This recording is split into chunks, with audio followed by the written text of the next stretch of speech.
La historia nuevamente nos interpela. ¿Quién es Manuel Belgrano para los argentinos? ¿Es solamente el que crea el símbolo que nos representa y que nos une por excelencia? Manuel Joaquín del Corazón de Jesús Belgrano fue hijo de un italiano y de una porteña de origen santiagueño, a 20 metros de la iglesia de Santo Domingo. Ahí vivían. Evidentemente, las primeras letras las aprendió en Santo Domingo. Mi padre era genovés y era un hombre de bastante dinero, lo cual le permitió algo que era muy raro en la época, que era acceder a un nivel de estudio realmente muy elevado, ¿no? Estudió en el Colegio de San Carlos, acá en Buenos Aires, y después estuvo en las universidades de Salamanca y de Valladolid. En el año 1786, al ver la inteligencia de su hijo Manuel, decide mandarlo a España a las mejores universidades. Y la mejor universidad, que es la madre de todas las universidades americanas, fue la Universidad de Salamanca. Eso a él le permitió tener contacto con todo lo que eran las ideas de lo que se conocía como el antiguo régimen, pero también las del nuevo régimen. Y él logró hacer, que esto se ve cuando él es secretario de consulado, una síntesis entre las dos formas de pensamiento. En el año 1794, nombrado como secretario perpetuo del Real Consulado de Buenos Aires. El 25 de mayo de 1810 dejó toda la bonanza que le vendría de esa perpetuidad para cambiar la toga de abogado que se había recibido en Valladolid después de Salamanca por el fusil y el uniforme del ejército argentino. Es decir, él no toma las ideas tal cual llegan de Francia, sino que él observa, hace un estudio de la realidad en el Río de la Plata y dice, bueno, esto se puede adaptar de esta forma. Que esa tarea la hace cuando es secretario del consulado. Lamentablemente todos los proyectos que él traía, que eran realmente innovadores en las ciencias, en el arte, en la educación y especialmente en el comercio, sistemáticamente se los van a boicotear. Y creo que ahí hay una de las causas por las cuales él se da cuenta de que esto que él observó en el antiguo régimen no puede continuar en el Río de la Plata. Hay que hacer un cambio importante dentro del régimen para poder incorporar esas ideas.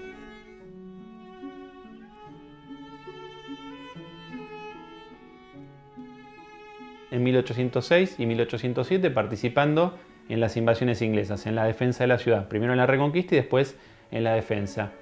Lo tenemos entre 1807, 1808 y 1810 como parte de lo que se llama el Grupo Carlotino, que era un grupo que trataba de traer como regente a Carlota Joaquina, que era la hermana de Fernando VII, casada con el rey de Portugal que estaba en Brasil. La idea era que ella se encargara de una regencia.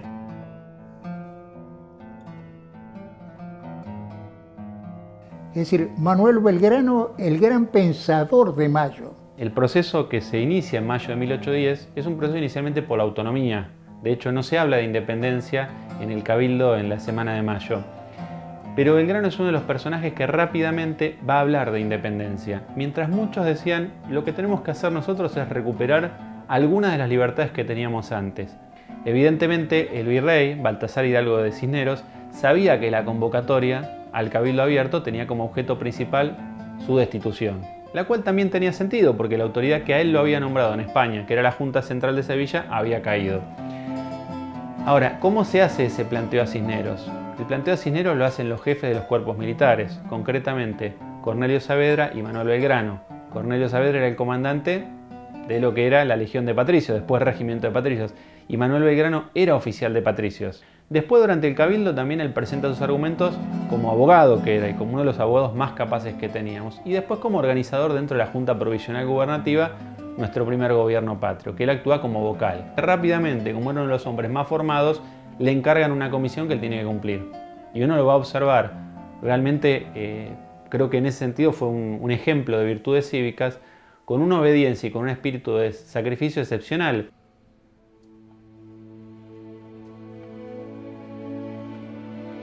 Porque en ese momento hay varios frentes de guerra, es decir, Belgrano marcha con su expedición al Paraguay en 1811, pero simultáneamente está el foco contrarrevolucionario en Córdoba, que se había iniciado en 1810 y que rápidamente es sofocado, pero está la expedición saliendo hacia el Alto Perú, la primera campaña en el Alto Perú. Y simultáneamente tenemos un foco de mucho peligro, que es el de Montevideo, que Montevideo, si bien la campaña encabezada por Artigas se pronuncia a favor de la revolución, la ciudad está en contra. Y eso era muy peligroso porque ahí los realistas tenían una escuadra, la estación naval española en el Río de la Plata estaba en Montevideo, una ciudad que tenía muchísimo armamento y que podía servir también de cabeza de puente para la entrada de tropas portuguesas o de otro lugar y que desde ahí se atacara Buenos Aires. Así que había pocos recursos y por lo menos 3 frentes de guerra. Era un Quijote Manuel Belgrano en ese sentido. Con 700 hombres debía ir a convencer de la revolución a la banda oriental del Uruguay y al Paraguay. Y libra 2 pequeñas batallas, en Paraguarí, otra en Tacuarí, enfrentándose a más de 5.000 hombres. En la correspondencia se queja permanentemente de la falta de recursos, de la falta de apoyo de Buenos Aires, pero Belgrano no se queda en la queja, sino que constantemente busca opciones para dar soluciones. Y ahí yo creo que se destaca el rol de él como organizador. En esa campaña al Paraguay, que sale por pocos hombres, imaginémonos un hombre que tiene que recorrer desde Buenos Aires hasta el Paraguay, lo que es atravesar sin puentes, sin infraestructura, lo que es el territorio entrerriano, correntino, con lluvias, con arroyos, con esteros, cruzar al Paraguay. Cuando a Belgrano le dicen, mire que enfrente tenemos 5.000 hombres y acá nosotros somos 700, y Belgrano dice, da lo mismo morir a los 40 que morir a los 50. Y cargaron, y los paraguayos retrocedieron. En las batallas en el Paraguay pelea con una inferioridad numérica realmente notable. Y sin embargo, es tanto el coraje que él presenta que los paraguayos le rinden homenaje y le permiten la retirada. Y él, en el intercambio de correspondencia que tiene con las autoridades del Paraguay, de alguna manera los logra convencer para que estén a favor de la revolución. Y eso hace que el Paraguay, por lo menos, más allá de que se va a manejar en forma autónoma, porque recién en 1842 declara su independencia, por lo menos no es un frente de guerra para la revolución. Digamos que lo que se perdió en el terreno militar se ganó en el terreno diplomático.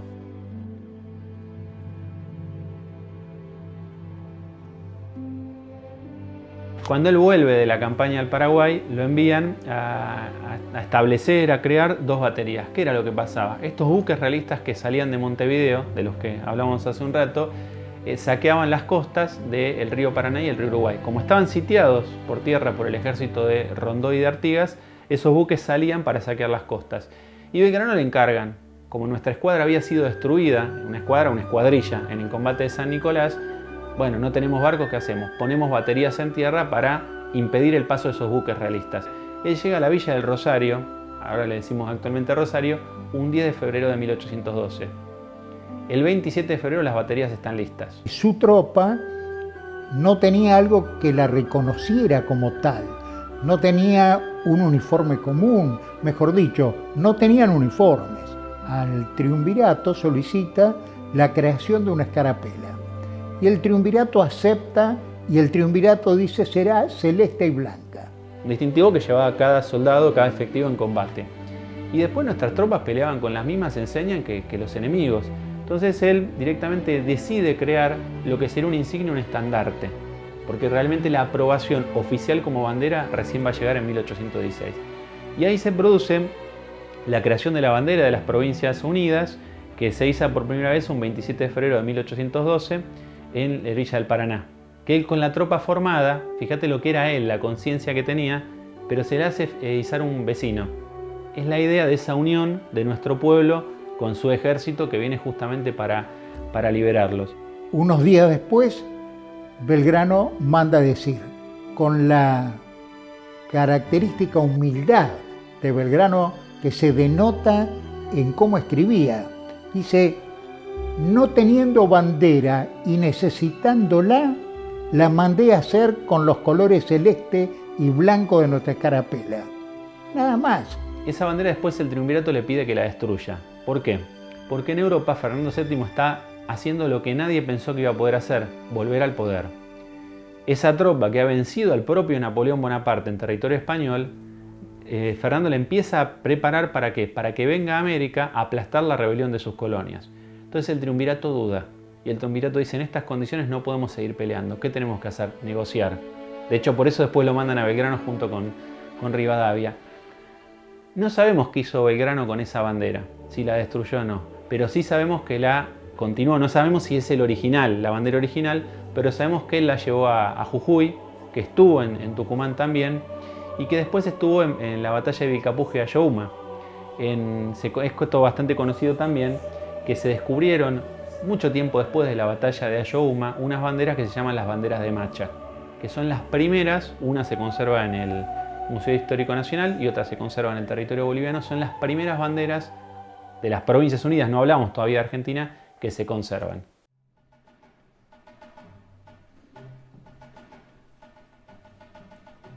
Belgrano llega a Tucumán y se da cuenta que las tropas que tenía no tenían uniforme, no tenían armas, no estaban pagos. Y ahí se vuelve a ver el rol de él como organizador. Es un hombre que recibe un ejército derrotado y destruido, material y moralmente también. Esos hombres habían salido muchos de Buenos Aires, habían llegado bien al norte del actual territorio boliviano, en lo que se llama el Alto Perú, y los habían vencido. Y habían vuelto muy pocos, sin armamento, sin vestimentas, habiendo marchado kilómetros y kilómetros en zonas de altura, donde se apunaban, se descomponían, mal alimentados, mal vestidos, con frío, con calor, y Belgrano se hace cargo de esa tropa que está en un estado miserable realmente. Lo manda Díaz Vélez a Jujuy a buscar decididos de la patria para sumar a ese ejército. Un ejército desobediente, desordenado, inepto. Belgrano empieza a dar la clara visión del hombre de mando. Y ahí lo que él se encuentra es con un panorama completo de lo que llamaríamos el teatro de operaciones, el lugar donde se va a pelear. Y el ejército que venía lo mandaba un compañero de estudio suyo, un americano, que era Pío Tristán, compañero de él de la universidad, ¿no? De hecho, entre ellos había una relación muy cordial también, pese a que eran circunstancialmente, digamos, enemigos. Y él ahí, cuando está en Jujuy, se da cuenta que con lo que tiene no puede combatir contra los realistas, es imposible. Y ahí se ve el aprendizaje de él. Él aplica lo que a él le hicieron en Paraguay. Los paraguayos habían practicado una táctica de tierra arrasada. Nosotros la conocemos mucho por la campaña de Napoleón a Rusia. Y Belgrano dice, no lo puedo frenar. Entonces, ¿qué es lo que ordena? El famoso éxodo jujeño. Una prueba del coraje del pueblo, porque yo me pongo en ese lugar, que a nosotros nos piden dejen sus casas, dejen sus cosas, llévense nada más que lo que puedan, y el resto quémenlo. Y ese pueblo fiel, lo dicen los propios realistas, son muy pocos los vecinos que se quedan. El resto agarra sus cosas, quema las cosechas, quema los ranchos y se retira junto con Belgrano. La vanguardia realista le viene picando la retaguardia a Belgrano hasta que justamente sus fuerzas los logran detener en la batalla combate de las piedras. Y eso le permite a Belgrano llegar con cierta tranquilidad a la ciudad de Tucumán. Él había adelantado a un oficial que le pide al pueblo tucumano que haga un esfuerzo, que le den gente, que encuentren armas, lo que sea, porque realmente se echó mano de lo que había.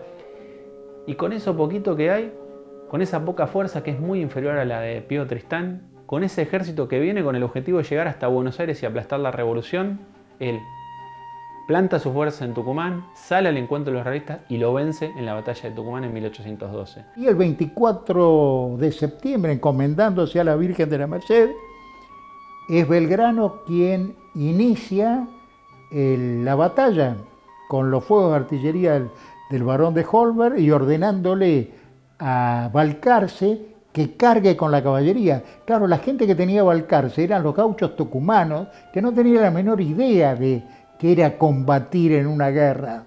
Usaban el sombrero con la ala levantada, adelante por los espinillos, y usaban los guardamontes, y con los taleros que tenían para pegarle a sus caballos, se pegaban a los guardamontes y gritaban. En el medio de ese caos, Díaz Vélez y Dorrego se encuentran con las carretas con la munición y las vituallas de los realistas, la toman y entran a Tucumán, ciudad, el pueblo, lo que es hoy la ciudad de Tucumán. Teniente coronel Moldes, que se le acerca a Belgrano, hemos obtenido la victoria, mi general, le dice Moldes. Esa batalla es clave porque salva la revolución. Si Belgrano no podía frenar el ejército de Pío Tristán, entre Tucumán y Buenos Aires no había ninguna fuerza militar capaz de detenerlo. Por eso se dice Tucumán cuna de la independencia, no solamente por ser el lugar donde se declaró la independencia, sino donde se salvó la revolución. Y ahí aparece de vuelta el rol de él como organizador, ¿no? Él se cuenta que la gente, como no tenía armas, ataba las puntas de tijera a las cañas directamente. De hecho, la caballería, que es muy importante en la batalla de Tucumán, es una mezcla de fuerzas regulares con milicias, con gauchos armados, con lo que se pudo a mano. Pero realmente fue muy acertada la decisión de Belgrano de esconder la caballería en un sector del campo de batalla que tomó a las revistas por sorpresa. Y ahí sí, con esa victoria, que es muy importante, se captura una enorme cantidad de armamento. Él puede recién tener los elementos como para reequipar su ejército y lanzarlo nuevamente hacia adelante. Belgrano hace llevar a la Virgen de la Merced, la saca de la iglesia, al campo de las carreras, en Andas. Justo los que habían ido a perseguir a Pío Tristán, que era Díaz Vélez y sus tropas, cansados y sudorosos, llegan y se suman a la ceremonia con todo el pueblo de Tucumán. Y Belgrano saca su bastón, se lo entrega a la Virgen y dice que a partir de ese momento es la generala del ejército argentino. Es una maravilla cómo él toma ese ejército y con lo que tiene logra vencer en Tucumán. Es la capacidad de Belgrano como organizador y para sobreponerse a una situación muy compleja, porque ese ejército estaba arruinado moral y materialmente.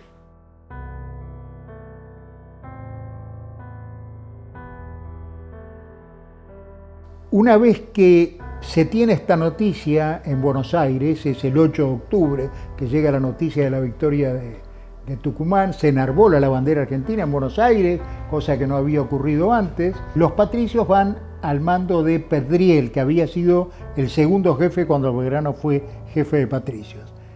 Van a apoyar al ejército auxiliar del Perú hacia Tucumán, más otras fuerzas que suman alrededor de 3.000 hombres, y en los primeros días de enero Belgrano se dirige hacia Salta. Cruzan el río Juramento, que se llamaba Pasaje, pero en ese momento Belgrano les hace jurar la bandera de la Asamblea del año 13 a su tropa. Por eso, en un algarrobo escribió: a partir de hoy y luego de este juramento, este río se llama Juramento en lugar de Pasaje. Y continúa hacia Salta, dispuesto a entrar a Salta por el sur, por el Portezuelo, hasta que un capitán, Apolinario Saravia, le dice en la marcha: ve a mi general, yo pertenezco a la familia Saravia, que tiene el campo en Castañares, al norte de la ciudad de Salta, y hay un atajo por donde usted puede entrar en lugar de entrar por el Portezuelo.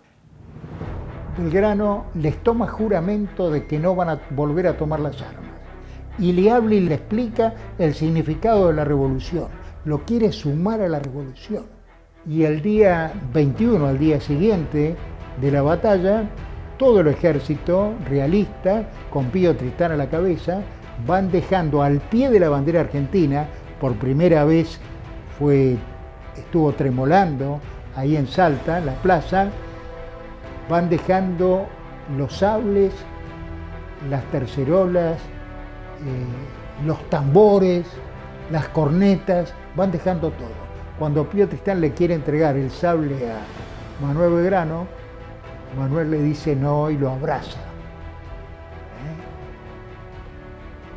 Hombre de bien, caballero de la guerra. Él, después de la victoria de Salta, que se combate primero en lo que eran las afueras de la ciudad, se adentra en el Alto Perú y va a ser derrotado en Vilcapugio y en Ayohuma. Era muy difícil el combate en esa zona, con la altura, con una amplitud térmica muy grande, mal alimentados, mal medicados, mal vestidos. Bueno, eso contribuyó mucho. Por eso San Martín, cuando ve eso, ¿qué dice? Al Perú, si queremos llegar a Lima, tenemos que entrar por la vía del Océano Pacífico. Por esta vía no lo vamos a lograr. Cuando él se entera de que es San Martín el que se va a hacer cargo del ejército, él le dice en una carta: yo quiero quedarme, yo quiero aprender de usted, aunque usted me ponga como soldado. Y de hecho San Martín lo pide a Belgrano. En Buenos Aires siempre las derrotas se hacen juicios, y la hombría de bien, el coraje de soldado, quedó libre absolutamente de culpa y cargo de Belgrano. Llega a Buenos Aires, Ahí bueno, lo van a procesar, digamos, por la derrota, pero rápidamente le encargan otra misión. En Buenos Aires también entendían lo que era la situación real de la que había pasado Belgrano y lo que él había logrado. Cuando él lo ascienden por las victorias, él rechaza el ascenso. ¿Por qué? Porque dice que el ascenso implicaba que él tenía que tener una escolta y esa escolta iba a ser un gasto mayor para el Estado. Un hombre que se cosía su uniforme. Sabemos que el premio por sus victorias después él lo dona para bibliotecas y para escuelas también. Belgrano es convocado después como diplomático junto con Rivadavia y con Serratea para tratar de hablar con el rey, tratar de frenar la reacción militar que saben que viene de Europa. Y él es cuando él desempeña esa misión, que no tiene éxito finalmente, pero por el cambio de autoridades acá a nivel local, vuelve y justamente viaja hacia Tucumán nuevamente para explicarle al Congreso de Tucumán cuál es la situación, qué es lo que está pasando en Europa. Y es ahí donde él dice, lo que está pasando en Europa es que han vuelto a predominar las monarquías. Si nosotros queremos negociar con esas monarquías, la forma de gobierno que tenemos que adoptar es una monarquía también. La forma de ganar a las masas indígenas del Alto Perú para la revolución, ¿cuál es? Poner un inca, por supuesto iba a ser un nombramiento más nominal, al frente de esa monarquía. Por eso él también es uno de los que impulsa el Congreso de Tucumán. El Congreso de Tucumán estaba bastante parado en marzo. Dudaban esos diputados si declarar la independencia. Y es ahí donde San Martín, a través de los diputados cuyanos, encabezado por Tomás Godoy Cruz, y Belgrano, empujan la declaración de independencia. San Martín dice, yo voy a dar la libertad a Chile, ¿en nombre de quién? De las Provincias Unidas, que ni siquiera son todavía independientes. Y es así que el 6 de julio de 1816, en la Casa Histórica de Tucumán, Belgrano hace una exposición que se la llamó secreta ante los 29 diputados de las provincias, nada más que 29. Es un lugar chico, es un lugar como esto.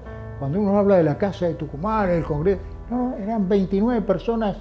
Belgrano emocionado, contando que lo más conveniente y lo que se estilaba y el mejor gobierno que él había observado en Europa era la monarquía atemperada.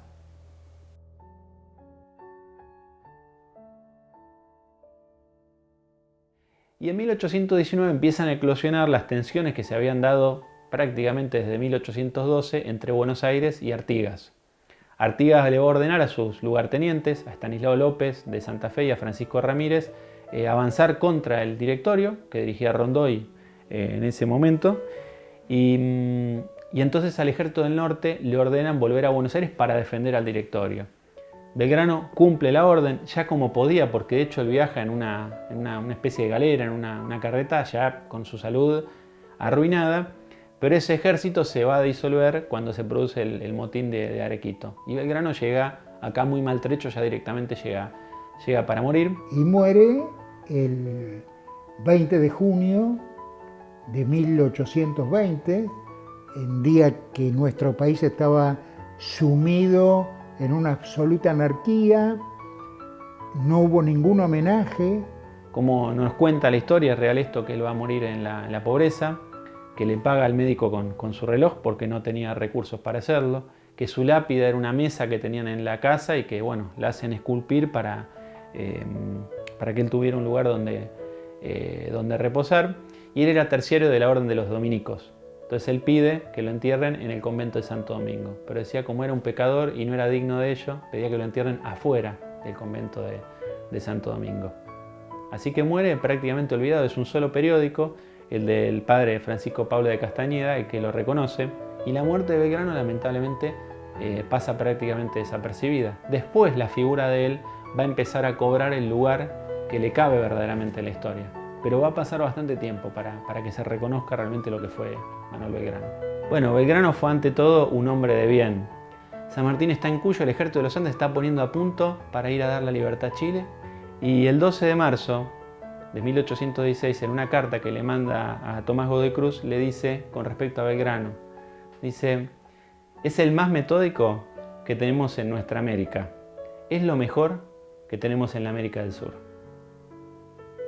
Es lo mejor que tenemos en la América del Sur. Creo que mejor homenaje a Belgrano difícilmente se le puede hacer que las palabras del Libertador. Lo mejor del Belgrano era su espíritu, su fuerza, en un cuerpo débil, en un cuerpo enfermo, pero con una entereza, con una visión clara de lo que quería, una visión de patria, de amor hacia esa patria que lo llevó y lo impulsó en toda su vida. Va a caballo, saliendo del campo de batalla, carga en las ancas de su caballo a un tamborcito que andaba dando vuelta ahí para llevarlo, y a las 6:30 de la tarde dice: hemos perdido la batalla, pero no hemos perdido la bandera. Corneta, toque a oración y que los que estén a la vuelta vengan a rezar el rosario como se hace siempre a esta hora.